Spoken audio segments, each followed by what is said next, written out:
ही पल बचे हैं जब प्रधानमंत्री मोदी मन की बात को संबोधित करेंगे, लोगों से जुड़ेंगे। इस साल यानी कि साल 2021 में ये पहली बार नरेंद्र मोदी प्रधानमंत्री मन की बात कार्यक्रम को संबोधित कर रहे हैं और लोगों से जुड़ेंगे। कोरोना वैक्सीनेशन को लेकर बात हो सकती है, किसानों के मुद्दों पर भी अपनी मन की बात वो लोगों से साझा कर सकते हैं अपने इस खास कार्यक्रम मन की बात में।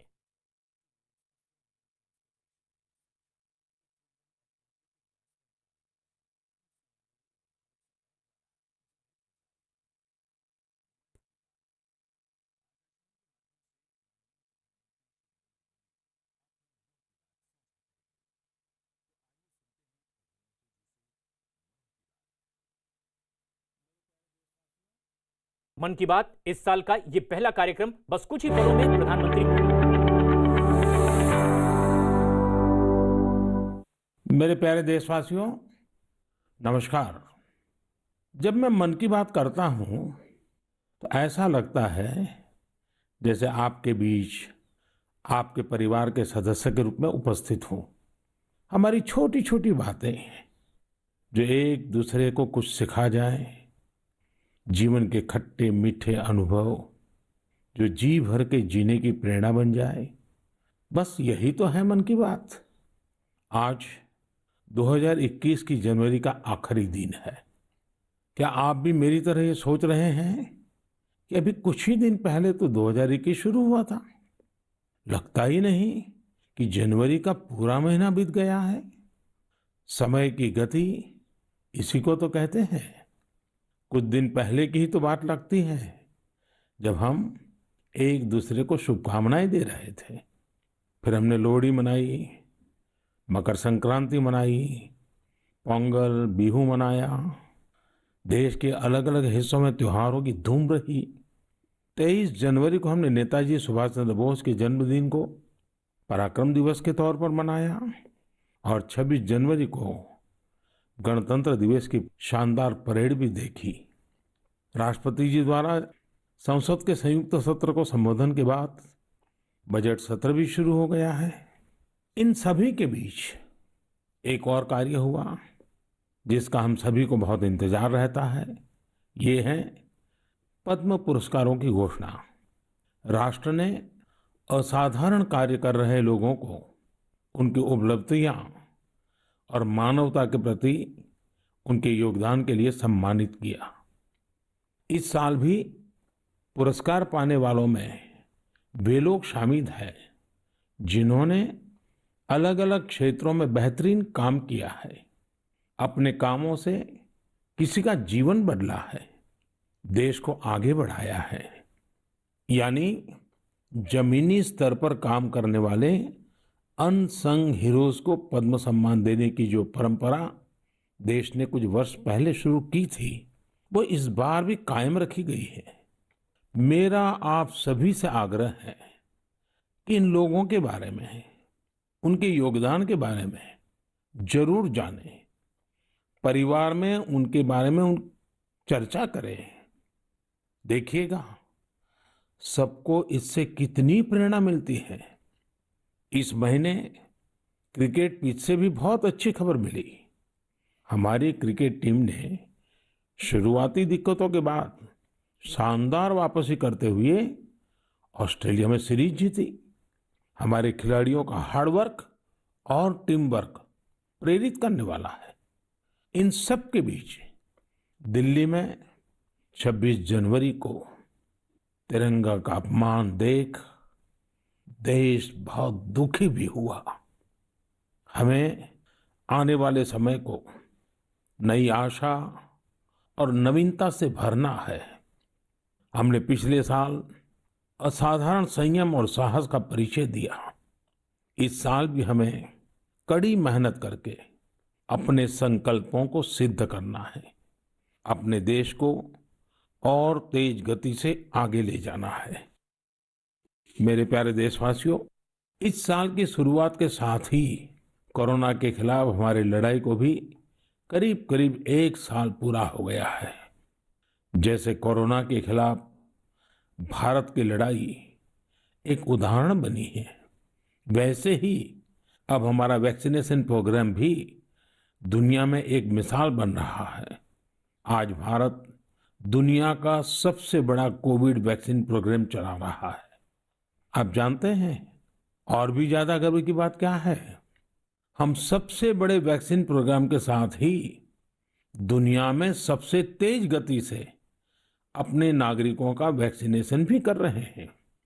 सिर्फ 15 दिन में भारत अपने 30 लाख से ज्यादा कोरोना वॉरियर का टीकाकरण कर चुका है, जबकि अमेरिका जैसे समृद्ध देश को इसी काम में 18 दिन लगे थे और ब्रिटेन को 36 दिन।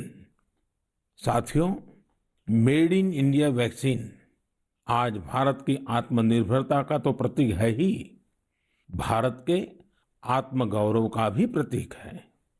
नमो ऐप पर यूपी से भाई हिमांशु यादव ने लिखा है कि मेड इन इंडिया वैक्सीन से मन में एक नया आत्मविश्वास आ गया है। मदुरई से कीर्ति जी लिखती हैं कि उनके कई विदेशी दोस्त उनको मैसेज भेजकर भारत का शुक्रिया अदा कर रहे हैं। कीर्ति जी के दोस्तों ने उन्हें लिखा है कि भारत ने जिस तरह कोरोना से लड़ाई में दुनिया की मदद की है, उससे भारत के बारे में उनके मन में इज्जत और भी बढ़ गई है। कीर्ति जी, देश का ये गौरवगान सुनकर मन की बात के श्रोताओं को भी गर्व होता है। आजकल मुझे भी अलग अलग देशों के राष्ट्रपति और प्रधानमंत्रियों की तरफ से भारत के लिए ऐसे ही संदेश मिलते हैं।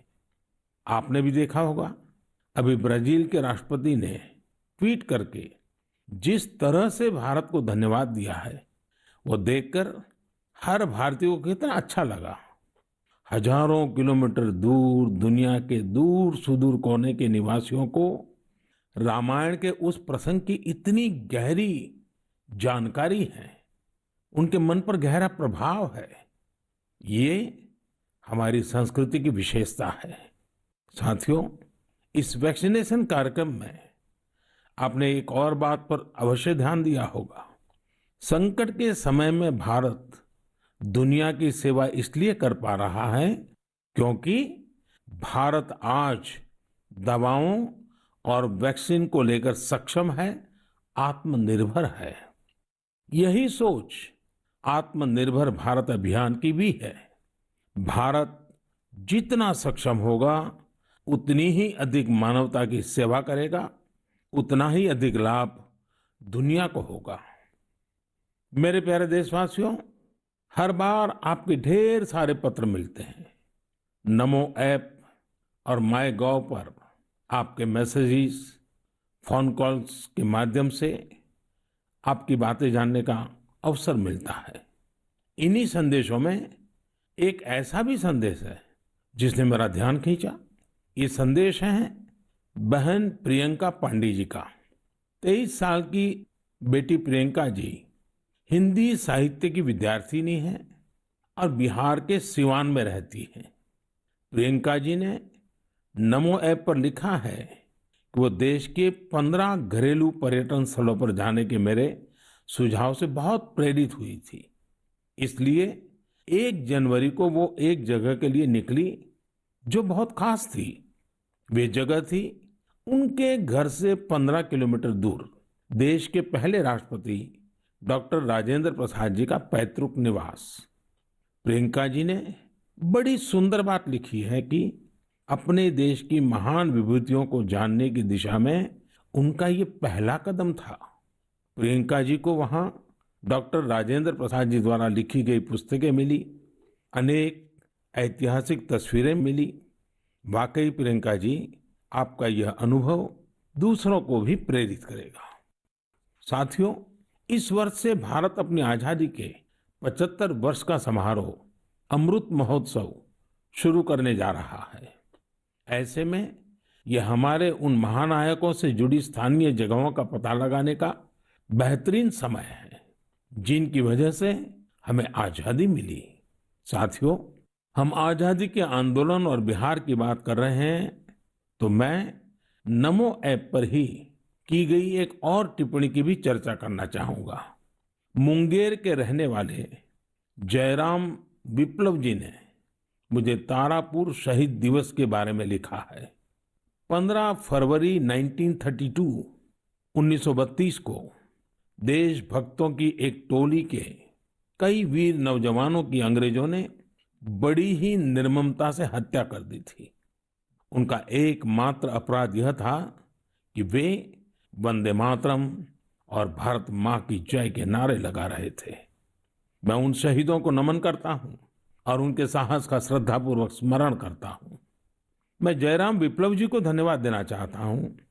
वे एक ऐसी घटना को देश के सामने लेकर आए जिस पर उतनी चर्चा नहीं हो पाई जितनी होनी चाहिए थी। मेरे प्यारे देशवासियों, भारत के हर हिस्से में, हर शहर, कस्बे और गांव में आजादी की लड़ाई पूरी ताकत के साथ लड़ी गई थी। भारत भूमि के हर कोने में ऐसे महान सपूतों और वीरांगनाओं ने जन्म लिया जिन्होंने राष्ट्र के लिए अपना जीवन न्योछावर कर दिया। ऐसे में यह बहुत महत्वपूर्ण है कि हमारे लिए किए गए उनके संघर्षों और उनसे जुड़ी यादों को हम संजोकर रखें और इसके लिए उनके बारे में लिखकर हम अपनी भावी पीढ़ियों के लिए उनकी स्मृतियों को जीवित रख सकते हैं। मैं सभी देशवासियों को और खास करके अपने युवा साथियों को आह्वान करता हूं कि ये देश के स्वतंत्रता सेनानियों के बारे में, आजादी से जुड़ी घटनाओं के बारे में लिखें। अपने इलाके में स्वतंत्रता संग्राम के दौर की वीरता की गाथाओं के बारे में किताबें लिखें। अब जबकि भारत अपनी आजादी के 75 वर्ष मनाएगा, तो आपका लेखन आजादी के नायकों के प्रति उत्तम श्रद्धांजलि होगी। यंग राइटर्स के लिए इंडिया 75 के निमित्त एक इनिशिएटिव शुरू किया जा रहा है। इससे सभी राज्यों और भाषाओं के युवा लेखकों को प्रोत्साहन मिलेगा। देश में बड़ी संख्या में ऐसे विषयों पर लिखने वाले राइटर्स तैयार होंगे जिनका भारतीय विरासत और संस्कृति पर गहन अध्ययन होगा। हमें ऐसी उभरती प्रतिभाओं की पूरी मदद करनी है। इससे भविष्य की दिशा निर्धारित करने वाले थॉट लीडर्स का एक वर्ग भी तैयार होगा। मैं अपने युवा मित्रों को इस पहल का हिस्सा बनने और अपने साहित्यिक कौशल का अधिक से अधिक उपयोग करने के लिए आमंत्रित करता हूं। इससे जुड़ी जानकारियां शिक्षा मंत्रालय की वेबसाइट से प्राप्त कर सकते हैं। मेरे प्यारे देशवासियों, मन की बात में श्रोताओं को क्या पसंद आता है ये आप ही बेहतर जानते हैं, लेकिन मुझे मन की बात में सबसे अच्छा ये लगता है कि मुझे बहुत कुछ जानने, सीखने और पढ़ने को मिलता है। एक प्रकार से परोक्ष रूप से आप सबसे जुड़ने का अवसर मिलता है। किसी का प्रयास, किसी का जज्बा, किसी का देश के लिए कुछ कर गुजर जाने का जुनून, यह सब मुझे बहुत प्रेरित करते हैं, ऊर्जा से भर देते हैं। हैदराबाद के बोयिनपल्ली में एक स्थानीय सब्जी मंडी किस तरह अपने दायित्व को निभा रही है, ये पढ़कर भी मुझे बहुत अच्छा लगा। हम सब ने देखा है कि सब्जी मंडियां में अनेक वजहों से काफी सब्जी खराब हो जाती है। ये सब्जी इधर उधर फैलती हैं, गंदगी भी फैलाती हैं। लेकिन बोयिनपल्ली की सब्जी मंडी ने तय किया कि हर रोज बचने वाली इन सब्जियों को ऐसे ही फेंका नहीं जाएगा। सब्जी मंडी से जुड़े लोगों ने तय किया इससे बिजली बनाई जाएगी। बेकार हुई सब्जियों से बिजली बनाने के बारे में शायद ही आपने कभी सुना हो। यही तो इनोवेशन की ताकत है। आज बोयिनपल्ली की मंडी में पहले जो वेस्ट था, आज उसी से वेल्थ क्रिएट हो रही है। यही तो कचरे से कंचन बनाने की यात्रा है। वहां हर दिन करीब 10 टन वेस्ट निकलता है। इसे एक प्लांट में इकट्ठा कर लिया जाता है। प्लांट के अंदर इस वेस्ट से हर दिन 500 यूनिट बिजली बनती है और करीब 30 किलो बायोफ्यूल भी बनता है। इस बिजली से ही सब्जी मंडी में रोशनी होती है और जो बायोफ्यूल बनता है उससे मंडी की कैंटीन में खाना बनाया जाता है ना कमाल का प्रयास। ऐसा ही एक कमाल हरियाणा के पंचकुला की बड़ौद ग्राम पंचायत ने भी करके दिखाया है। इस पंचायत के क्षेत्र में पानी की निकासी की समस्या थी। इस वजह से गंदा पानी इधर उधर फैल रहा था, बीमारी फैलाता था। लेकिन बड़ौद के लोगों ने तय किया इस वाटर वेस्ट से भी वेल्थ क्रिएट करेंगे। ग्राम पंचायत ने पूरे गांव से आने वाले गंदे पानी को एक जगह इकट्ठा करके फिल्टर करना शुरू किया और फिल्टर किया हुआ ये पानी अब गांव के किसान खेतों में सिंचाई के लिए इस्तेमाल कर रहे हैं। यानी प्रदूषण, गंदगी और बीमारियों से छुटकारा भी और खेतों में सिंचाई भी।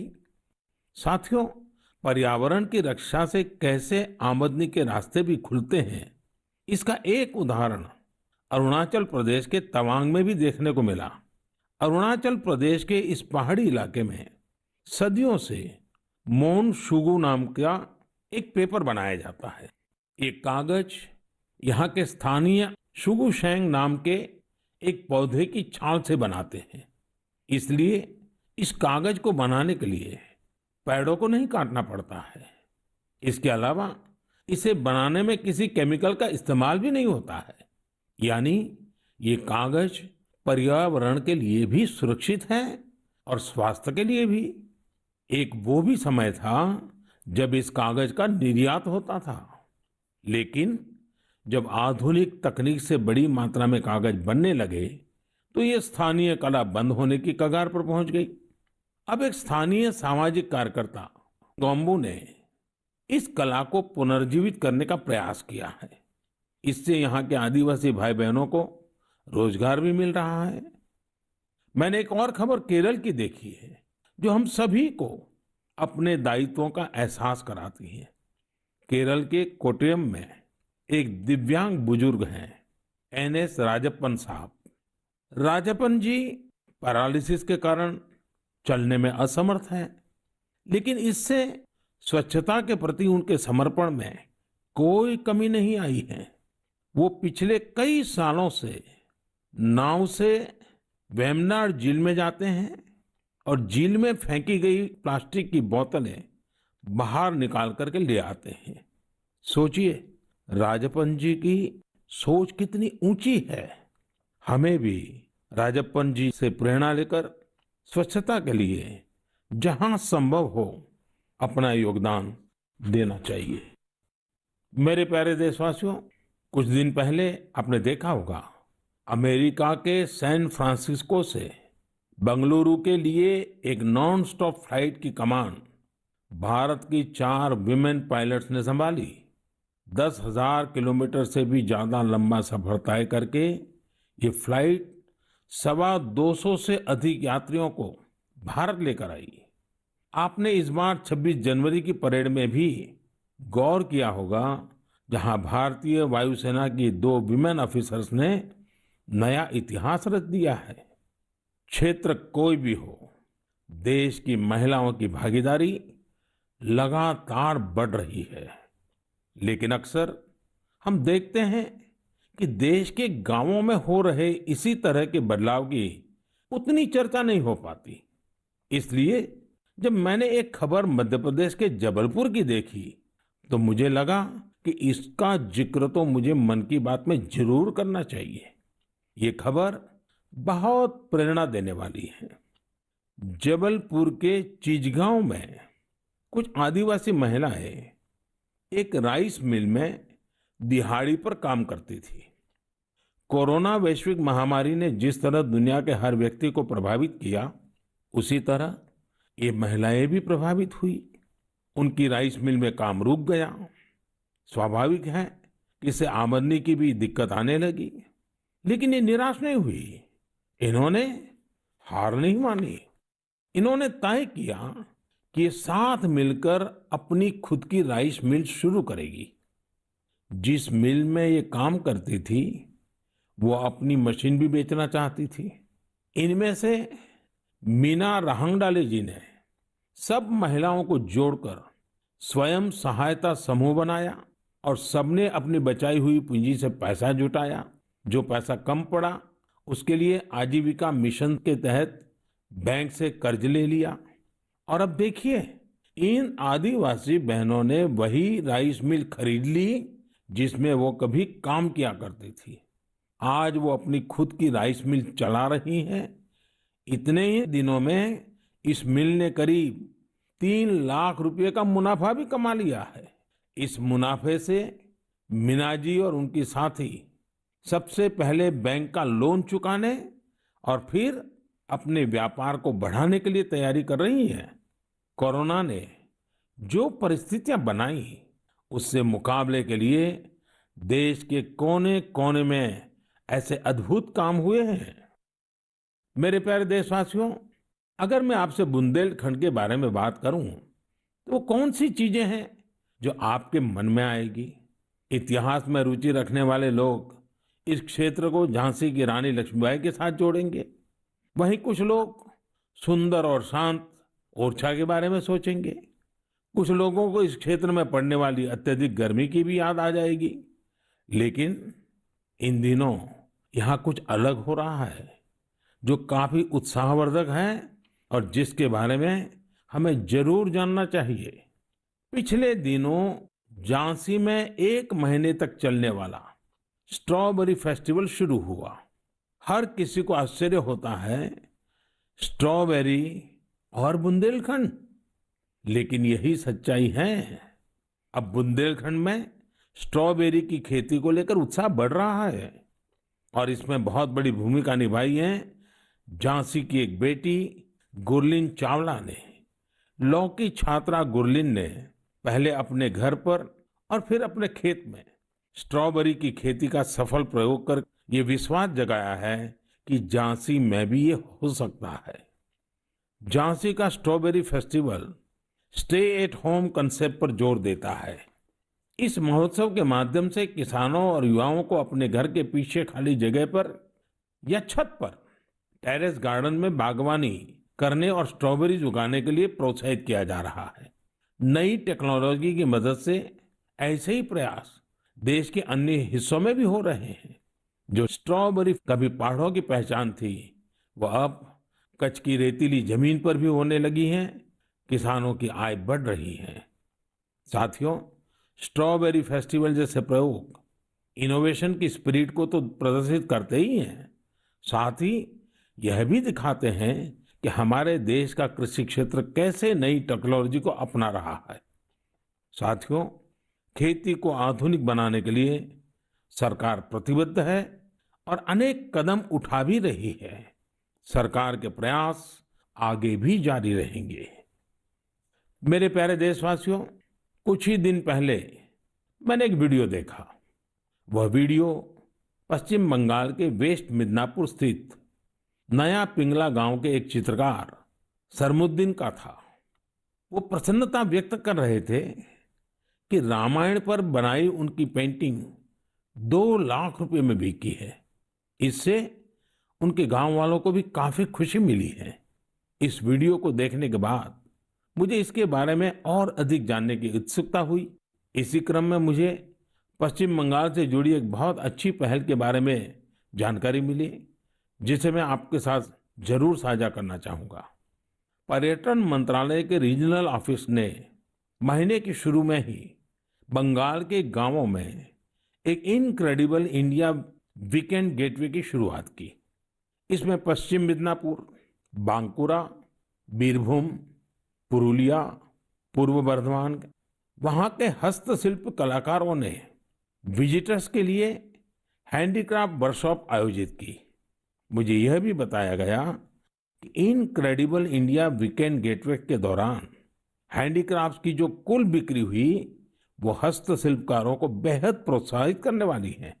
देश भर में लोग भी नए नए तरीकों से हमारी कला को लोकप्रिय बना रहे हैं। ओडिशा के राउरकेला की भाग्यश्री साहू को देख लीजिए। वैसे तो इंजीनियरिंग की छात्रा है, लेकिन पिछले कुछ महीनों में उन्होंने पट्टचित्र कला को सीखना शुरू किया और उसमें निपुणता हासिल कर ली है। लेकिन क्या आप जानते हैं कि उन्होंने पेंट कहाँ किया? सॉफ्ट स्टोन्स पर। कॉलेज जाने के रास्ते में भाग्यश्री को ये सॉफ्ट स्टोन मिले। उन्होंने इन्हें एकत्र किया और साफ किया।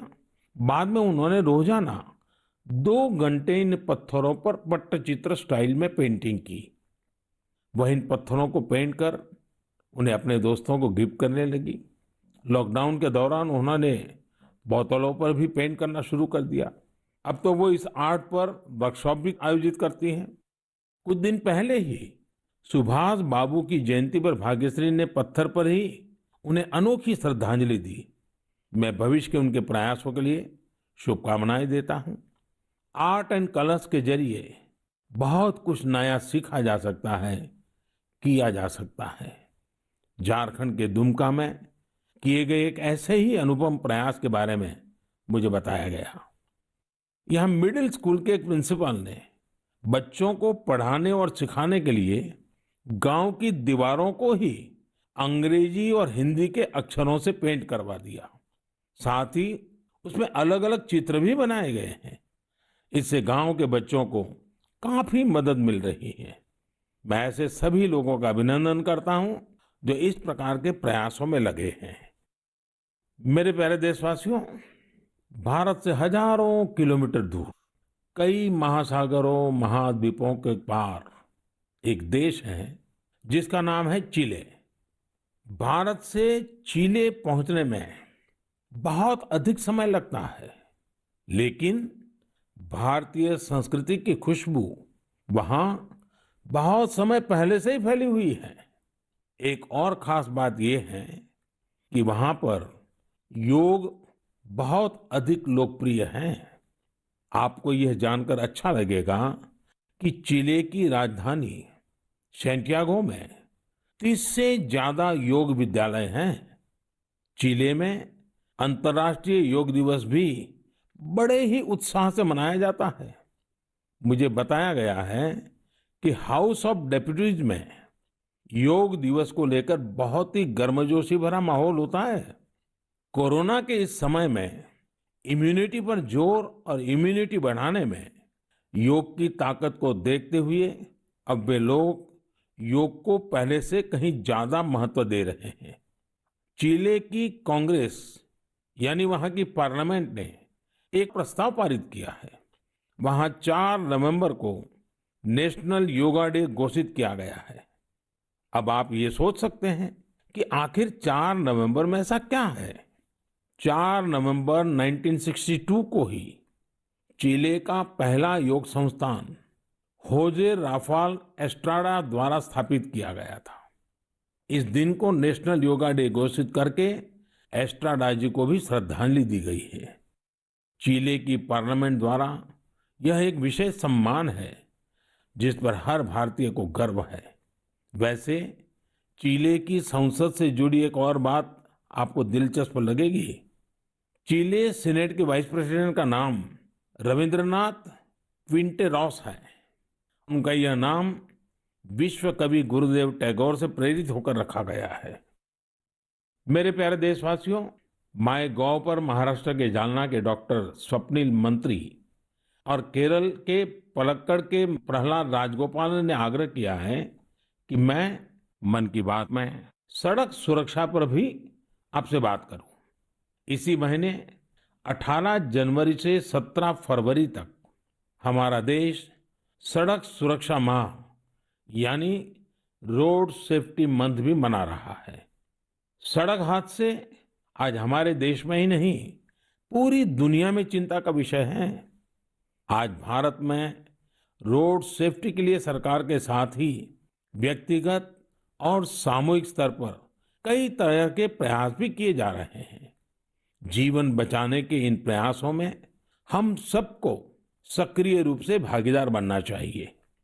साथियों, आपने ध्यान दिया होगा, बॉर्डर रोड ऑर्गेनाइजेशन जो सड़कें बनाती हैं, उससे गुजरते हुए आपको बड़े ही इनोवेटिव स्लोगन्स देखने को मिलते हैं। This is highway not runway, या फिर be mister late than late mister. ये स्लोगन्स सड़क पर सावधानी बरतने को लेकर लोगों को जागरूक करने में काफी प्रभावी होते हैं। अब आप भी ऐसे ही इनोवेटिव स्लोगन्स या कैच फ्रेजेस माय गॉव पर भेज सकते हैं। आपके अच्छे स्लोगन्स भी इस अभियान में उपयोग किए जाएंगे। साथियों, रोड सेफ्टी के बारे में बात करते हुए मैं नमो ऐप पर कोलकाता की अपर्णा दास जी की एक पोस्ट की चर्चा करना चाहूंगा। अपर्णा जी ने मुझे फास्टैग प्रोग्राम पर बात करने की सलाह दी है। उनका कहना है कि फास्टैग से यात्रा का अनुभव ही बदल गया है। इससे समय की तो बचत होती ही है, टोल प्लाजा पर रुकने, कैश पेमेंट की चिंता करने जैसी दिक्कतें भी खत्म हो गई हैं। अपर्णा जी की बात सही भी है। पहले हमारे यहाँ टोल प्लाजा पर एक गाड़ी को औसतन 7 से 8 मिनट लग जाते थे, लेकिन फास्टैग आने के बाद ये समय औसतन सिर्फ 1.5-2 मिनट रह गया है।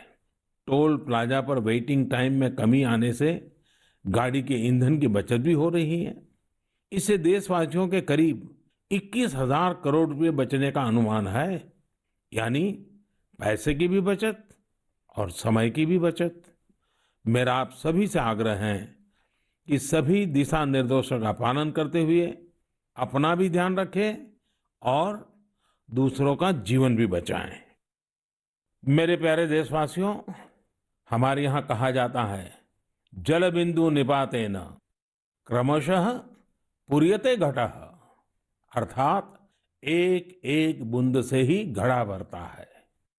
हमारे एक एक प्रयास से ही हमारे संकल्प सिद्ध होते हैं। इसलिए 2021 की शुरुआत जिन लक्ष्यों के साथ हमने की है, उनको हम सबको मिलकर ही पूरा करना है। तो आइए हम सब मिलकर इस साल को सार्थक करने के लिए अपने अपने कदम बढ़ाएं। आप अपना संदेश, अपने आइडियाज जरूर भेजते रहिएगा। अगले महीने हम फिर मिलेंगे। इति विदा, पुनर्मिलनाय।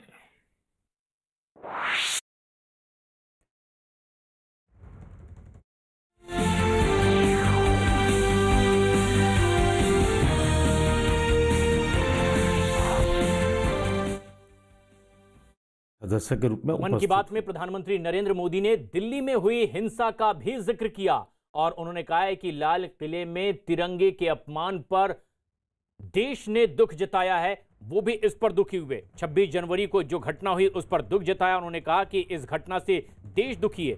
हालांकि उन्होंने इसके साथ ही वैक्सीनेशन अभियान की भी बात कही, योग और सड़क सुरक्षा सप्ताह का भी जिक्र किया। दिल्ली में 26 जनवरी को तिरंगा का अपमान देख देश बहुत दुखी भी हुआ। हमें आने वाले समय को नई आशा और नवीनता से भरना है।